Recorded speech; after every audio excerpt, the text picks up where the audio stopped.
It's really nice that you were able to join us, and I'm looking forward to talking with you and also hearing your views on ways in which we can use assessment to ensure that our young learners are successful. Some of what we'll be talking about tonight is actually appropriate for all learners. Some of it is clearly focused on young learners, and I'd be interested as we proceed if you could let me know some of the things that you think you could be using with older learners as well. And thank you, somebody from UMBC. It's nice, Adriana, that you're joining us. I want to begin with a poll. I want you to think about, how do you feel when someone says the word assessment? And how do your students feel? Will you just type that into the chat room? What are the things that come to your mind, or what are your feelings? And what are your students' feelings when you think about assessment? How do you feel?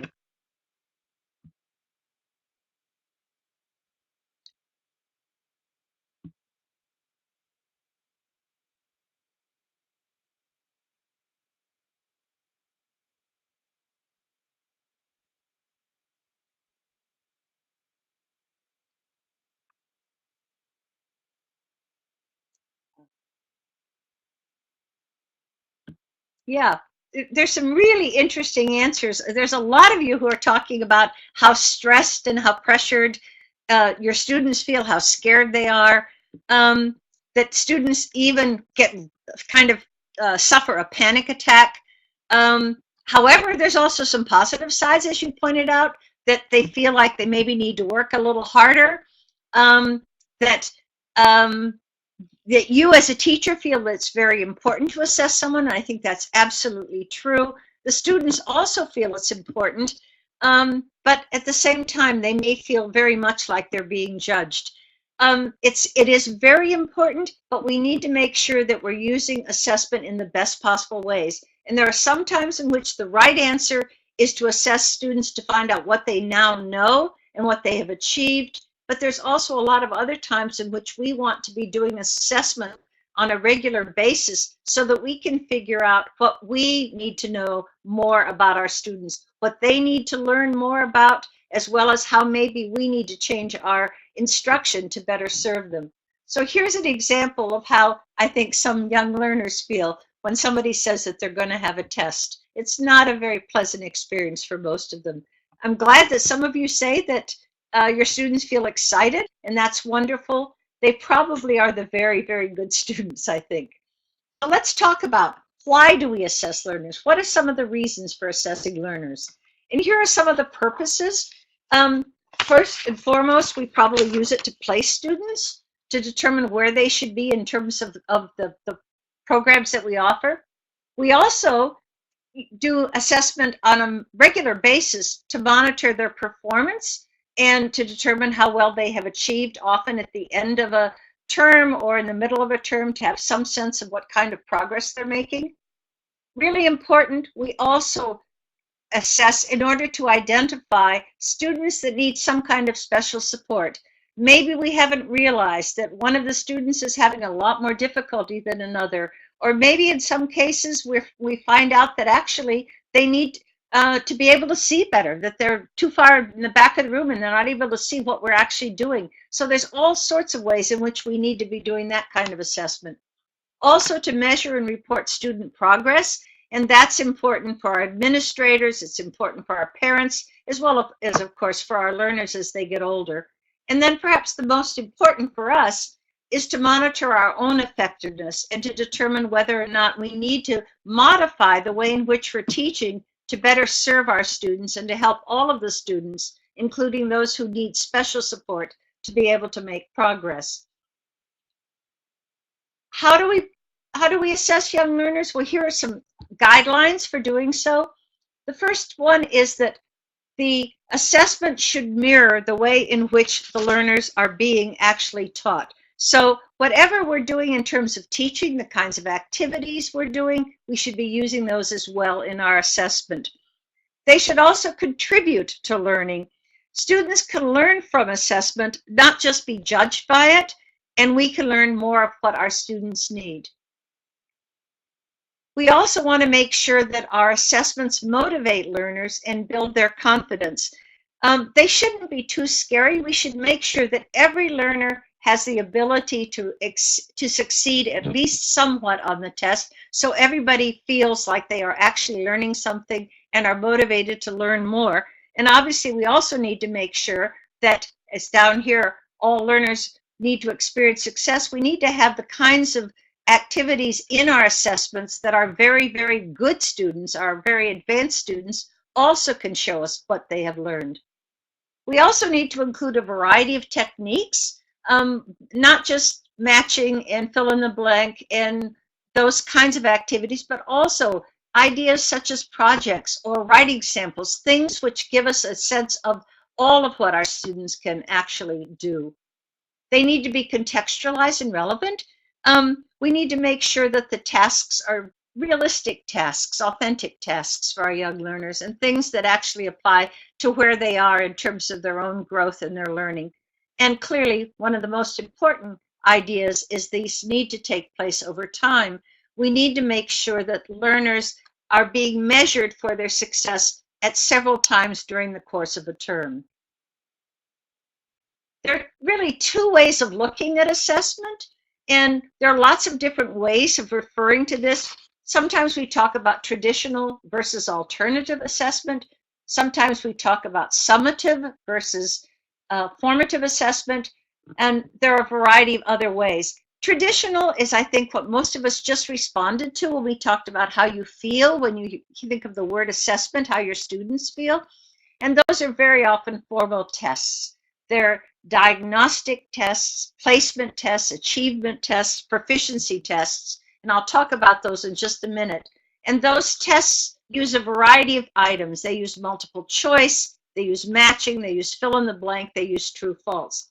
But there are lots of other ways in which we can be assessing our learners on a much more natural basis and much more common, many more opportunities in the course of a semester or a term. And those are things like observations when students are engaged in pair work or in group work, or when they're actually engaged in working on a project. In conferences and oral interviews, when we talk to them about what they're doing, sometimes we have formal conferences on their writing samples. When they retell a story that they've heard, when we ask them to write something creatively or something very simple. In some cases, when they're beginners, we may be just asking them to write their names. Projects, which are clearly an important part of the kinds of activities they do that we could be assessing. Portfolios, which are those folders which could include many of these kinds of things, which give us a much fuller perspective on how our learners are learning. Other performances, such as readers' theater or acting out role plays, any of those are also possible, some of which could be photographed, and then self or peer assessments. Let's go back and look at the various kinds of tests. So a diagnostic test is a test that actually we use to determine what it is that's problematic for individual learners. What is it that they still need to learn? What do we need to be focusing on? So it might be a brief speaking test that would identify particular sounds that are difficult for them to pronounce. It could be a brief writing sample, which would show us the things that they still need to address. They're not commonly used with very young learners or even young learners unless a student demonstrates some particular learning problems. A placement test, I think most of you know what those are. Those are tests that are used to determine where a student should be placed within a curriculum. They're often achievement tests that have been repurposed to serve as placement tests. They tell us where a learner should be placed, where the curriculum is neither too easy nor too difficult for the learner. And in our world, these measure the 4 skills, including speaking. Achievement tests are just what they sound like. They measure how much students have achieved according to the curriculum. So normally they're based on whatever has been taught in the curriculum or in the textbooks. They tend to be summative. They tend to be the kind of thing that tells us where a student is at the end of a period of time. But they also provide us with a lot of feedback on what we should be focusing on with our learners. And a proficiency test is a little different. Instead of being an achievement test, a proficiency test indicates how a student is able to overall use their English language ability, not just according to a particular curriculum like an achievement test, but rather anybody listening to that student or looking at that student's writing or that student's ability to perform on a reading or listening test would say, ah, yes, that student is a beginner, that student is an intermediate student. It tells us generally how that student is doing in the broad range of things. So let's take a look at some of the formal or traditional tests. Here is one from the TOEFL primary listening test, and you've all seen these. I won't spend too much time on them. They're standardized tests. They're the ways that we usually measure students listening and reading, but sometimes we also measure their speaking and writing. Here's a typical listening test item. Note that the learners don't have to actually read anything. They simply look at, somebody tells them the balloon is in the sky, and they have to choose the right one. So it's a matching test. Here's one from the Cambridge test. It's a listening test. And in this particular case, the child hears, "Where's May, Mom? Is that her wearing trousers? No, she's wearing a skirt. Oh, yes, and a t-shirt. She looks great." And based on that, the student has to choose the right one of these. Or this one, which I find to be a very strange one. It's about kinds of fruit-flavored ice creams. And this child hears, "Is that an apple ice cream, Nick?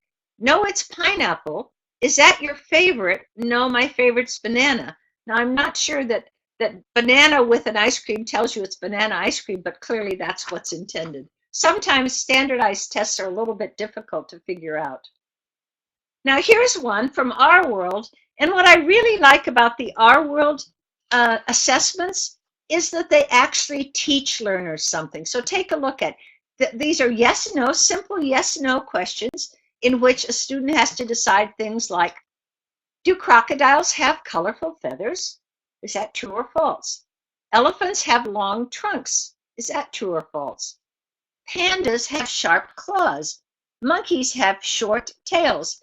And I suspect some of you would have no trouble with answering some of these, but some of these might be a little bit more difficult. And what's really nice about Our World is even tests created for the series are focused on helping our learners to learn something. So we're talking then about two different kinds of assessments. The traditional assessments are assessments of learning.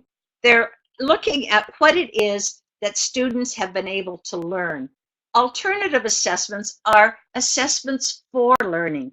They're what helps us and our learners to see where we need to go next, the kinds of things that we're doing well, the kinds of things that we need to learn a little bit more about, the ways we as teachers need to adapt our learning. And this is what I think is the most critical for us as teachers. We need to be helping our learners to succeed through assessment, and much of that is what we do as we assess them and on the basis of their learning.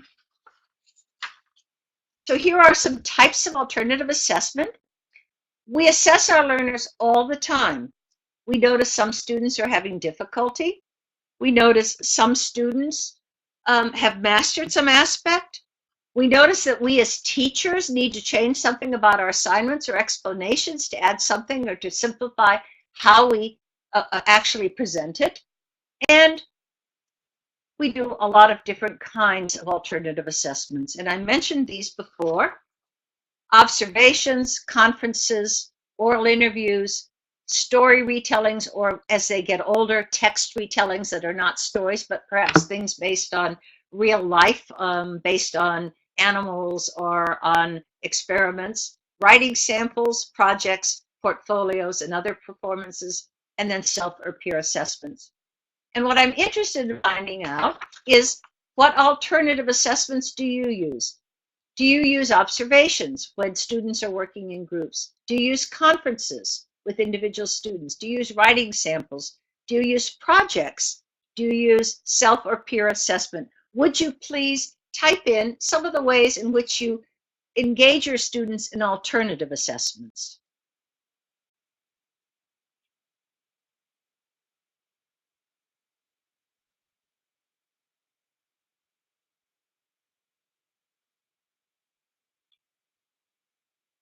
I'm seeing lots of projects, observations, some quizzes, most of the time projects.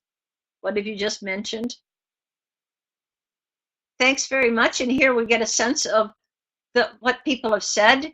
Observations and projects seem to be the most common. Some use conferences, some use writing samples, and some of you use self or peer assessment. And we'll get back to that because that's an area where sometimes it seems like maybe our learners can't do that very well. I'd like to respond to something that one of you just mentioned on the chat room, that you think that maybe alternative assessment seems more subjective. I think that's probably true. If you think about standardized tests have a very rigid expectation of validity and reliability, and so they're created with that in mind. I think with our alternative assessments, it's our way of kind of tracking our students, figuring out where we think they are in any one event or any one task. And you'll see some example of these in a minute. But you're probably right. It's not quite as objective, but it may be more useful for us as teachers because we actually are able to use that information to change the way in which we teach. I noticed one of our participants said that our world provides contextualized assessment. That's absolutely true.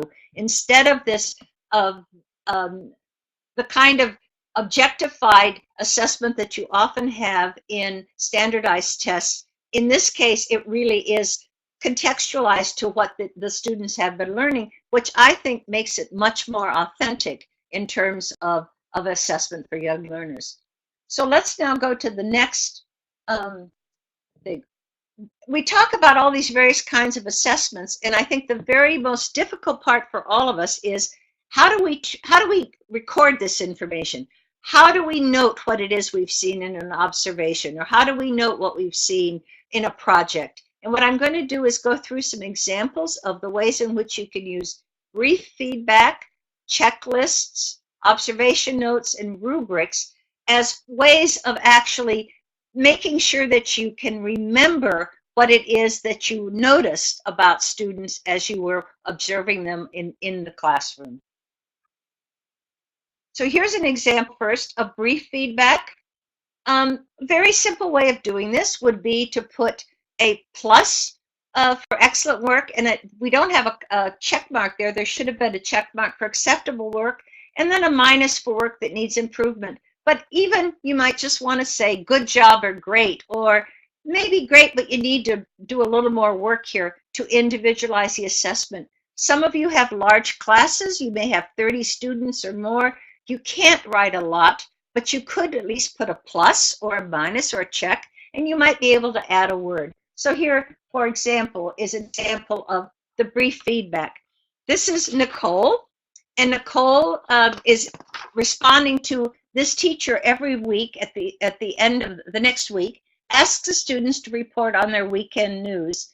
And so Nicole gets a star, and she also gets a grade. Can you imagine how wonderful that makes her feel? And it shows that the teacher has paid attention, given some feedback, and she did do pretty well if you look at it. My sister Malia came home on Friday. She left on Sunday. She's coming back on Tuesday. It will be fun when she comes back. Really nice example of brief feedback. Checklists are a very simple way to keep a record of students' performance in class. You can keep track of all students' ability to achieve one objective, or you can be noting one particular individual student's progress on multiple objectives. It's a good way to record observations. Let me show you some examples. Here's a checklist by function. So you could do this by an individual student, or you could be doing it with all the students in a class. This one is set up for an individual student. And when the student is able to describe things, you could put a date and a rating. And the rating could be something like 1 to 4. 1 is excellent, 4 is needs some work. And over time, you would hope to see that if this is September and this is October and this is December, that these ratings would go up. And you would decide what things to put here based on what it is that you're teaching. So if you're starting out with expressing likes and dislikes or describing things, that would be the first thing. So you don't need to do this all the time. This would be something you would do when you've spent some time on this and you want to see whether or not students are actually getting better at that. There's an individual checklist, and in this case, we do have a score, exceeds objective to does not meet objective, and a date. And notice that with this particular student, she's responding or he's responding yes, no questions. Look how much better he's doing from the time of October until February, responding to WH questions. And now this may be too much detail and too much time for you, so you may want to just do it twice in a term, but just a way of capturing how the learners are progressing. And this gives you something then that you can, of course, talk to with the parents, but it's also a great way for you to keep track of your students' own learning, your students' progress.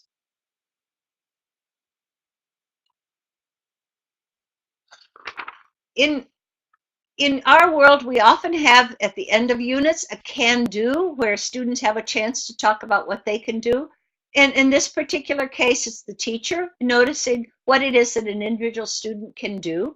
So here's Rosa, and they've been working on a unit on favorite animals, and notice that she now can name 15 different animals. And here, there's actually the date when it took place in the pages. You may not want to have all of those comments. You may just want to note that, yes, she was able to do it.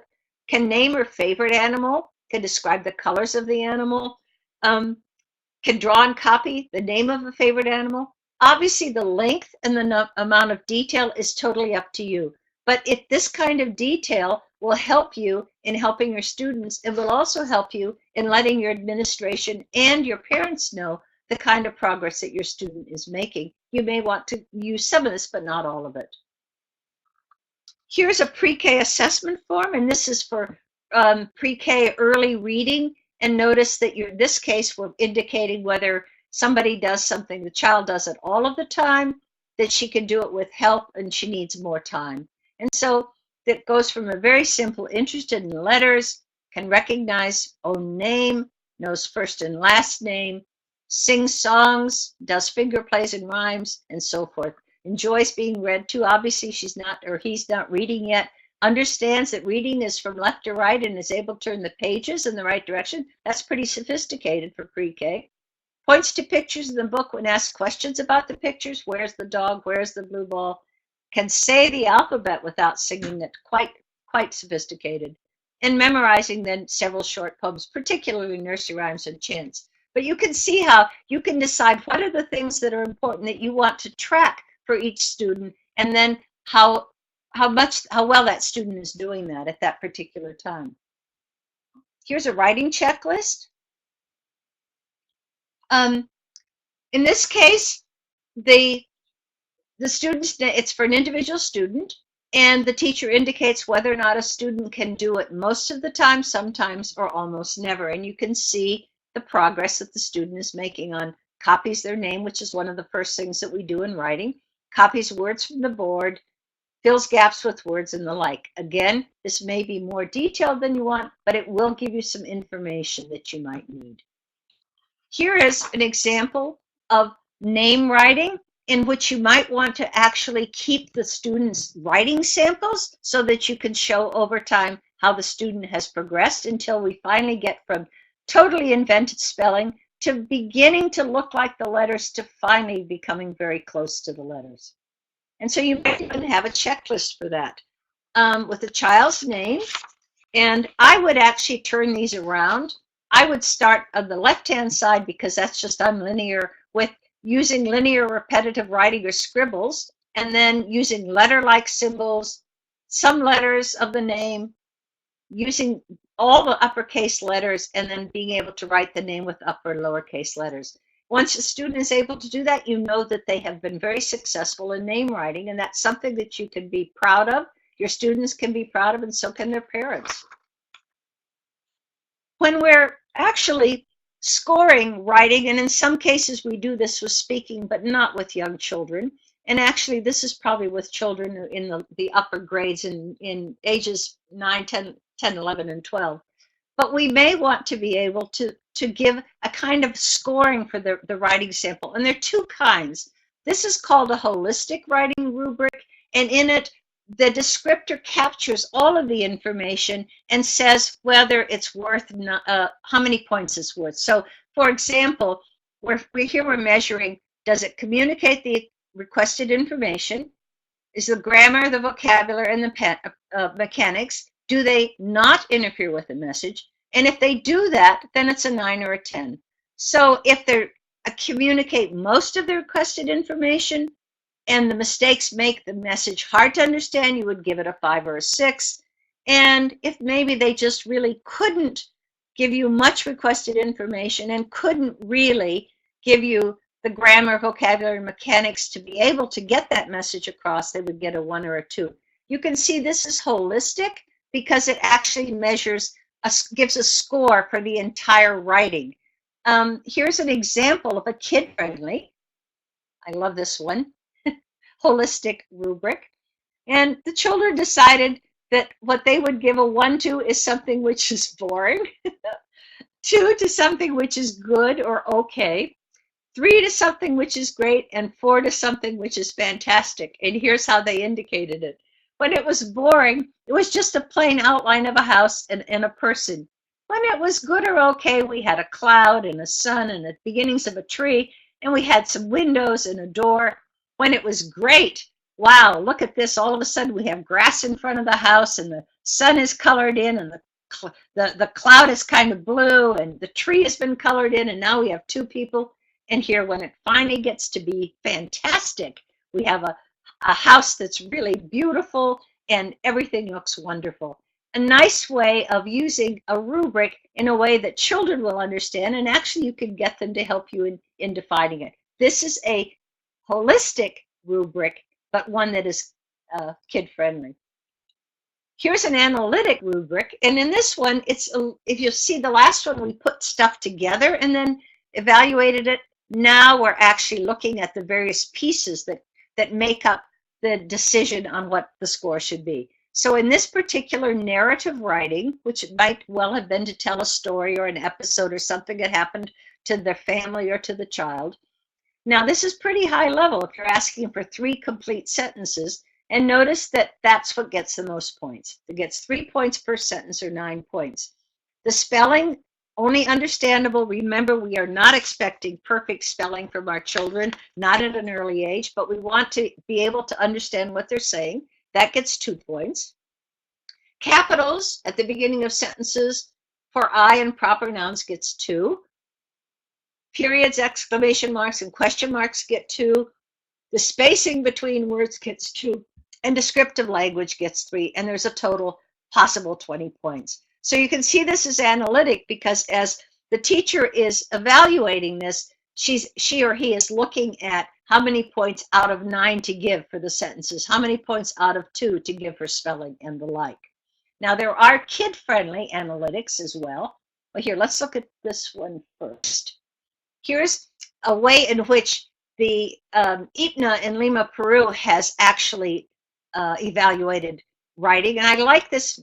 It's a way in which a lot of very sophisticated writing tests for older learners is developed. What they care about is how accurate is a student, and does a student really communicate anything? And they give 0, a 1, or a 2. It's analytic. 0 means that they were unable to use whatever the target forms were. 1, they were able to do it successfully some of the time, and 2, successfully most of the time. And then communication, the student didn't have much focus on the topic. The ideas were not clearly connected, and that's a 0. A 1, the student provides some focus on the topic, some ideas are clearly connected, and then 2, the student maintains a consistent focus on the topic and ideas are clearly connected. This is a pretty sophisticated approach, but it's really nice because actually, when we think about writing, those are the things we most care about. I think mostly communication, but also accuracy. And you might decide that you think communication is more important, and you might want to give 1 point here, or 0, and then give 2 and then 4 here. You might want to make it a little heavier weighted toward communication. Here is a kid-friendly analytic rubric, and I love this. All kids love to do the smiley sentences. And at the lowest perhaps level, the student used capitals and periods, and so they get just a circle. And then I put finger spaces between my words. This is a student now doing his or her own self-assessment, and they get an I. I spelled sight words correctly. They get 2 I's. My writing is neat, and I tried my best. They get 2 I's and a smile. And I wrote my name on my paper, and look what they get. They get both eyes, the smile, and a hat to show how good they've done. So sometimes you may want to use this, and you may want to even let your students help you develop these kinds of rubrics. So that's a nice example of a kid-friendly rubric. Okay, let's see. Sorry. All right.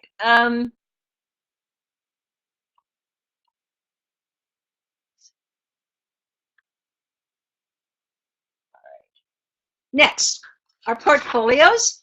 Our portfolio, is, as it's defined here, is a purposeful collection of student work that provides a picture of a learner's efforts, progress, and achievement over time.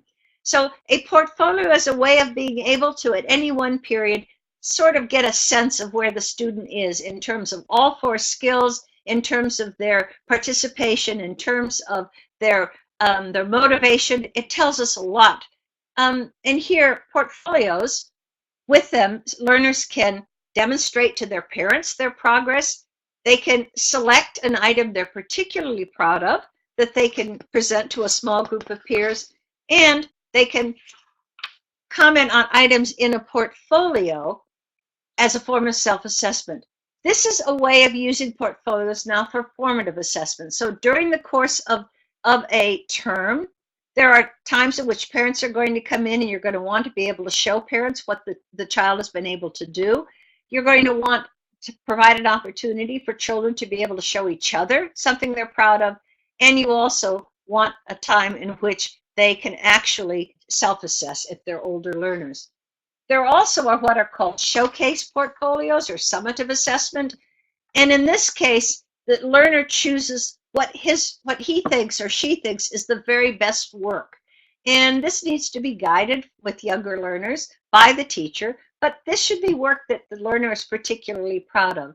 You also want to have a representation of the learner's language abilities in all 4 of the skills if possible. And perhaps speaking is not possible unless you use a CD, but certainly their ability with reading and writing, and perhaps even some examples of things they've done in terms of listening. And the beauty of it is it can be passed to the teacher at the next level for valuable information.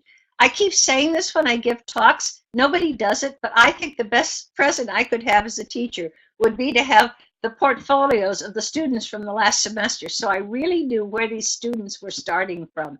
And I would have a much better sense of where to begin or what I need to do with each one of the students. So what I'd like to know now is what student work could you have students save in their portfolios? What are some examples of things if you use portfolios? If you don't use portfolios, what are some things that you think you might have students put in their portfolios to really show the progress that they're making?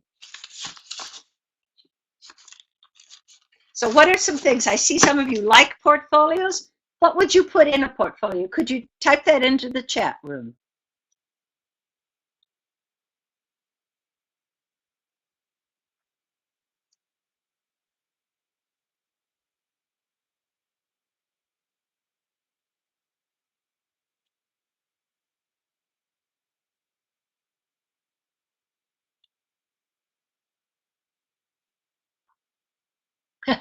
One of you says a nursery. Yeah, you probably aren't using much in a portfolio or nursery.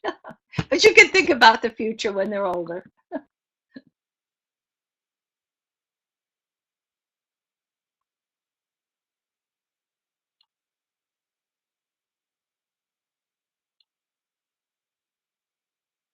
Yeah, I'm getting some really nice examples.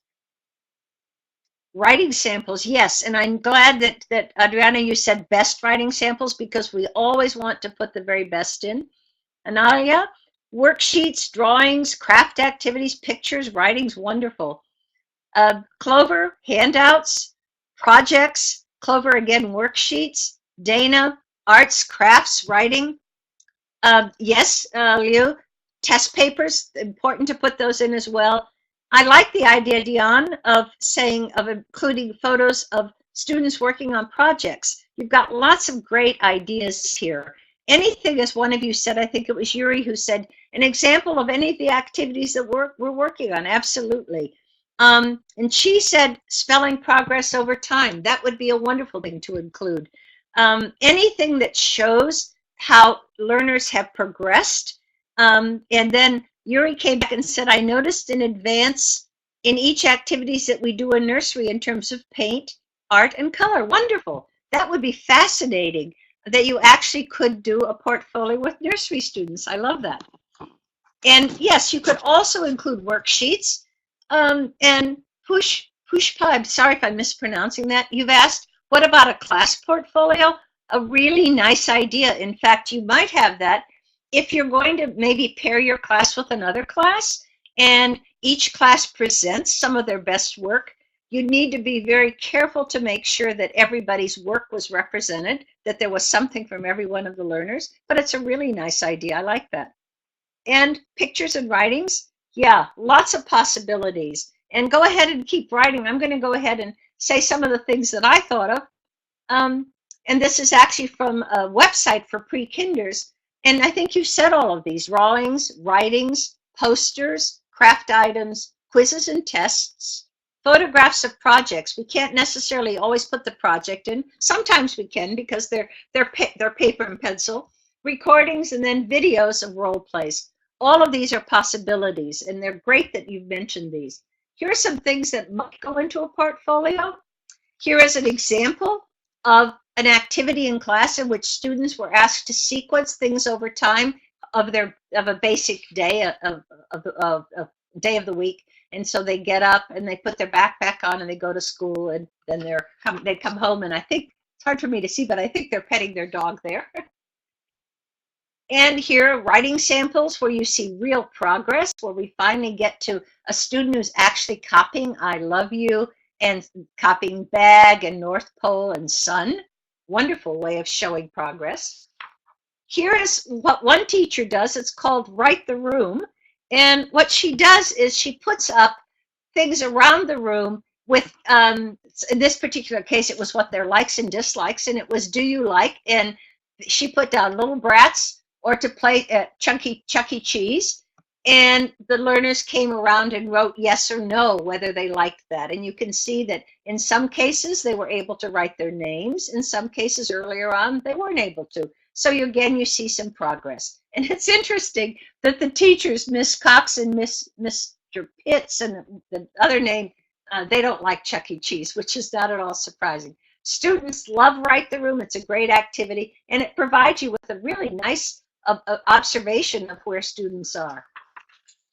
Letter identification. Here, students are asked to identify the letters in their name. That would go in nicely into a portfolio. Here's story retelling of 3 different stories. The first one is The Paperboy by Dav Pilkey. The next one is Owl Babies by Martin Waddell. And this is Lunch with Aunt Augusta, by Emma Chichester Clark. And so here's a chance for children to draw and retell the story with some words as they're able to use those. And here, my biography, and this is a fairly young version of one, but over time, students are going to begin to be able to actually talk about things at particular years of their lives, something else to go into a portfolio. And here, from our world, actually the answers that they record on a CD, or what color is the lion? And can a lion hop? Can a lion swim? Can lions run? Can lions roar? And show me a lion. Nice to be able to have them actually a record of their speaking. Obviously, we could also have this of matching or yes, no, but it's really nice to be able to have in the portfolio examples of children's speech. The last are self-assessments, and it's possible, especially using I can-do statements are wonderful because everybody is really proud of what they can do in a language or what they can do in any context. And we can put these in such a way that learners can actually self-assess. And if you remember, at the end of each unit in our world, students are given a chance to talk about what they can do, what they have learned, and therefore what they can now do. But here's examples of how that could be in listening. I can follow directions in English, what it could be for speaking. I can name the days of the week. I can tell the current day. What would be also speaking, I can describe the clothes I'm wearing. For reading and listening, I can match pictures with words. Either they read those or they listen to them. I can label a drawing of the classroom. I can write a poem, and obviously I can retell a story in listening, reading, or speaking, writing. So there's all sorts of ways that students can assess themselves. And now I'd like you to take a look at a video in which it's from the PD, the professional development of our world. And notice how students are engaged in peer assessment and in self-assessment. Do you want to launch that? The last step to effective formative assessment is encouraging student involvement in the assessment process. Even young learners are able to assess themselves as well as their peers and become aware of the learning process. This awareness helps them develop metacognitive skills, which can help improve their overall performance. Involving students in the assessment process also helps them to be more independent learners and take responsibility for their learning. One way to involve students in assessment is to use peer feedback. This will help students think about how to improve each other's work as well as their own before turning in their final product for a grade. In upper levels, students can be encouraged to share their written assignments with each other. For example, in the unit on fresh food in level 4, students write an opinion paragraph on food from supermarkets and food from local farms. The lesson planner suggests a small group activity in which students give feedback on each other's paragraph. The teacher writes sentence starters on the board to help them give useful feedback. One thing I like about your writing is, a question I have is, my favorite part is, one thing I don't understand is. This type of guided peer assessment can help students improve their writing before turning their paper in for a formal assessment. Young learners should also learn how to self-assess. As a first step, start each unit by pointing out what your students will be able to do at the end of the unit. Our world lists the objectives in each unit opener. Take a look at the unit on My Classroom. It states, in this unit, I will name classroom objects, count classroom objects, and name colors of objects.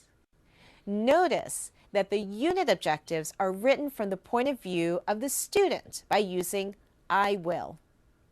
As part of the introduction to the unit, it is a good idea to go over the unit objectives with students so they will know what they will be expected to do. At the end of the unit, there is always a series of Now I Can statements that you can go over with students. Now I can name classroom objects, count classroom objects, and name colors of objects. By doing this, your learners will know what they have accomplished and what they still need to work on. That's great. Okay.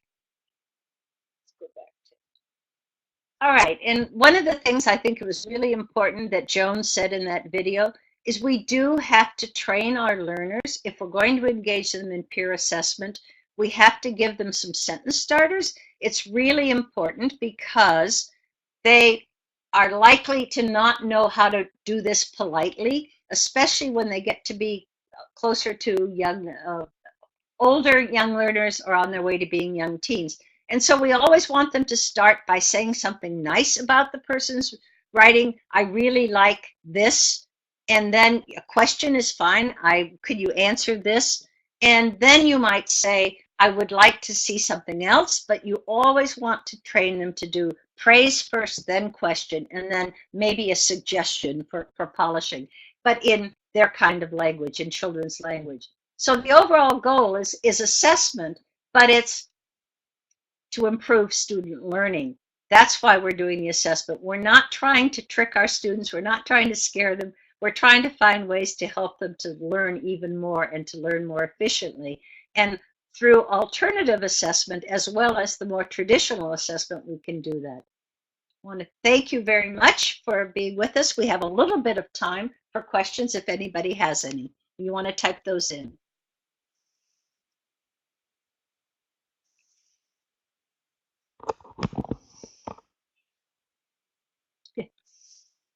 Thanks so much, everyone. So if you have questions, please type them into the chat box now, and Jodi will have some time to answer a few questions.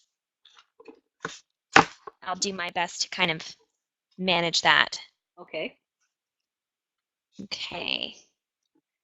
Waiting for any questions, anyone? Don't be shy. Yeah.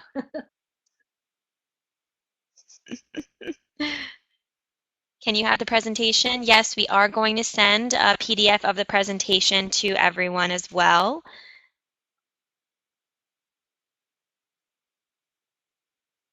Okay. Chi, I know you had a question earlier, and I think it was, oh, actually, here's one right now. Do you think it's good to look up the dictionary before kids do some reading? Are you asking whether children should use the dictionary? I think, yes, we need to teach them to do that. If it's for vocabulary, which is really important for the reading, you might just want to teach that vocabulary, unless you really want to get them to be good at using the dictionary. Usually, in the beginning, people are using what are called bilingual dictionaries. They're using a dictionary which gives them a word in English and then a word in their own language. When they use an English dictionary, that's pretty sophisticated. So I think for the most part, I would try to define the words for them that you think are really important in terms of the reading, and make sure they know those before they begin doing the reading so that they have that as part of their background information. Great. I see Adriana is asking, which is your favorite assessment? Oh, wow. Well, I really believe in portfolios, and I also really like, I like collecting writing samples over time because one of the things I'm very interested in is writing. But I think the portfolio is a wonderful way of being able to give a very full view of what a learner is able to do. And I think it makes learners very proud when they actually have a portfolio to present to their peers, to their teacher, to their parents.